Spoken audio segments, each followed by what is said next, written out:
hard, and we didn't, we died.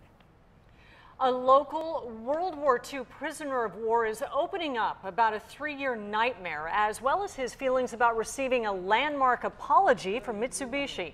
The Japanese company apologized for its use of American POWs as forced labor in mines. And 10 News reporter Michael Chen joins us. Michael, the 95-year-old Lester Tenney was on hand to receive that apology. That's right, and this is a photo of the then 97-pound Lester Tenney a month after he was released. 5 decades later, it was Tenney who made global headlines by taking legal action in search of an apology.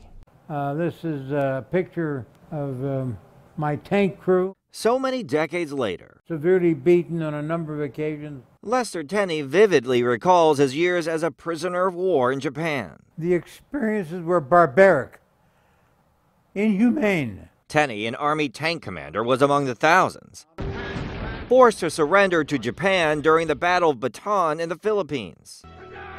He survived the Bataan Death March before being shipped off to a POW camp in Japan, where he was forced to work in a coal mine. The Japanese called us dogs. For the Japanese company Mitsui. 3 rations of rice a day. In the next 3 years, he and some 700 American POWs would live and work on little food. Either you worked hard or you died. Period. Tenney says the POWs were routinely beaten, tortured, even killed. The beatings got really bad whenever the U.S. bombed Japan. You'd break a bone in your body to get out of work for a couple of days. The mining camp was liberated in 1945. 5 decades later, Tenney sued Mitsui in hopes of an apology, but the State Department opposed him. Judge ruled that private claims against private companies in Japan were barred by the 1951 peace treaty. But this April, he would get his apology. This is Prime Minister Abe. At a meeting in Washington, D.C., Japan's leader apologized to him. And on Sunday, Tenney was in Los Angeles. As a different company, Mitsubishi, which ran its own mine, issued a public apology. I felt that they were telling me that they finally understood what we went through.